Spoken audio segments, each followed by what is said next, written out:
Saya membawakan pakarnya iaitu yang merupakan penasihat Persekutuan Persatuan Penternak Malaysia, Datuk Jeffrey Ng yang bersedia pada ketika ini. Datuk, selamat pagi. Terima kasih kerana bersama dengan kami pada pagi ini.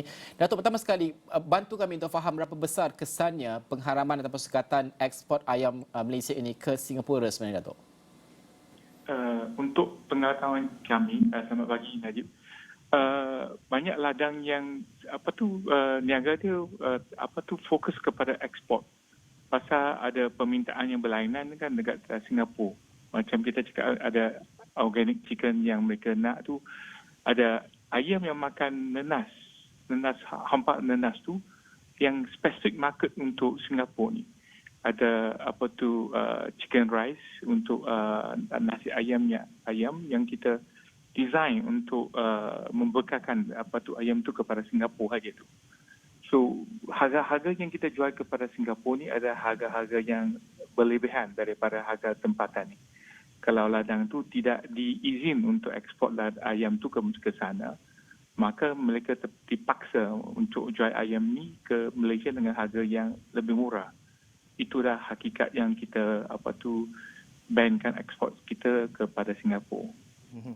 Datuk, ialah kerajaan telah mengambil keputusannya berkuat kuasa 1 Jun yang lalu. Adakah Datuk menjangkakan akan berlaku kesukaran untuk menyambung semula bekalan selepas terutama ke Singapura lah selepas kerajaan mengambil keputusan untuk ataupun selepas ditamatnya pengharaman ekspor ini? Pandangan Datuk.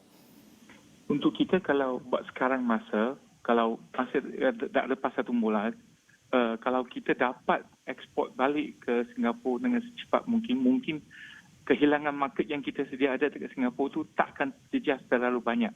Tetapi kalau kita masih tak dibeli untuk ekspor ke Singapura, penggantian market yang kita sedia ada dekat Singapura itu akan berlaku.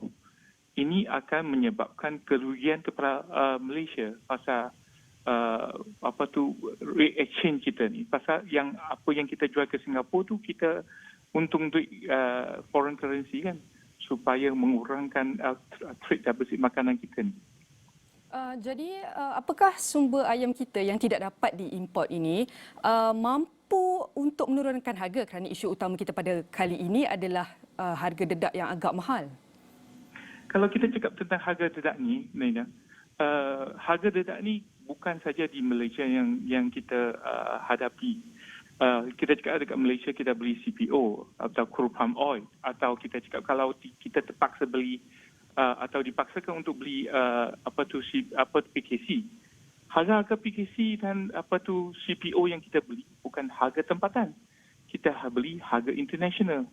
So mana cakap kalau kita cakap dedak kita di Malaysia ni menaik, satu dunia harga dedak makanan pun nak juga. So, apa yang kita biasa cakap dengan semua rakyat kita, harga RM9.40 tu memang harga yang paling murah compare dengan Thailand, compare dengan Indonesia, compare dengan Filipina. Kalau kita compare dengan harga di Singapura sekarang harga ayam mereka adalah lebih kurang RM24 sampai RM25 sekilo.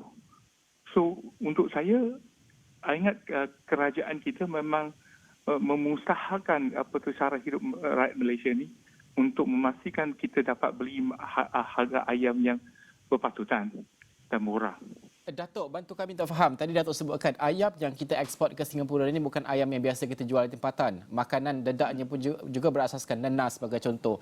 Kos yang tinggi, harga yang kita jual juga tinggi. Apabila kita sekat pemberian ini ataupun ekspor ini, kita terpaksa jual di tempatan pada harga yang rendah.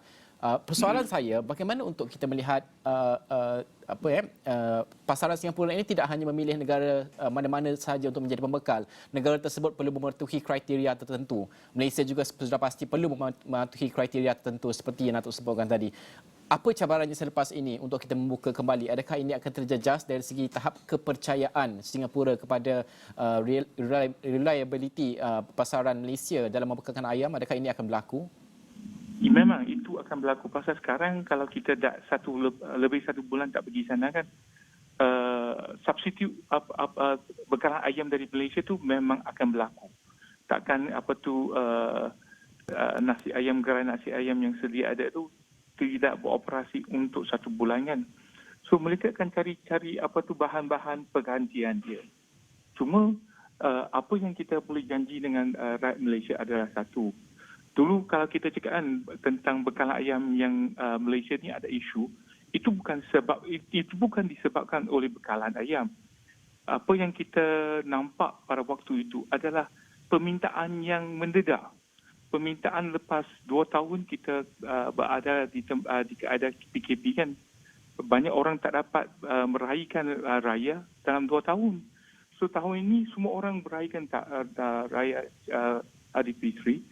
Rumah terbuka yang banyak diadakan, kenduri makanan, kenduri kahwin yang banyak diadakan, menyebabkan permintaan ayam ni meningkat sampai 100% dalam sesuatu hari itu. Itu adalah isu-isu pokok yang kita menghadapi tekanan dalam bekalan ni. Tapi sekarang kita dah balik ke normalnya life kan. So permintaan tu kita nak nampak dia balik ke normalize. So ekspor yang kita buat ke Singapura ni cuma 5 sampai 6% daripada bekalan ayam yang sedia ada dekat Semenanjung ni. Datuk, So- Datuk, saya ingin faham juga kerana kos pengeluaran peternakan ayam itu berbeza mengikut jenis dedak yang diberikan. Kalau ayam yang diekspor ke Singapura ini lebih mahal kerana berasaskan nenas seperti Datuk sebutkan. Betul. Pada betul. ketika ini kita tidak tahu lagi berapa lama ini akan disekat. Jadi untuk pengeluaran ketika ini adakah mereka mengambil langkah menukar jenis dedak untuk peternakan batch seterusnya ataupun apa yang mereka lakukan ketika ini kerana mereka tidak mampu menjual ayam yang menggunakan dedak nenas pada harga tempatan dan sebagainya. Itu ada isu-isu yang mereka ada sekarang. Pasal mereka punya isu kalau mereka terpaksa untuk jual kepada pasaran tempatan, mereka kena tukar operasi mereka. Macam Najib cakap kan, tukar formulation dedak dia. Tapi kalau dia tukarkan formula dedak dia, nanti dibuka balik ke Singapura, macam mana mereka nak buat lagi kan? Pasal mereka ni tertekan kan? Sama ada nak buat untuk local market atau nak buat untuk ekspor. Kalau dia nak buat ekspor dia kena selalu sedia. So kita kena dapatkan satu panduan yang baik untuk ladang darang ekspor ni kan supaya mereka siap sedia. Kalau kerajaan nak bukakan ekspor ni kan kena beritahu mereka awal sikit supaya mereka bersiap sedia untuk ekspor. Kalau tak ada kan, kalau kita buat pengumuman yang terkejut tu kan mereka tak akan bersedia untuk ekspor tu.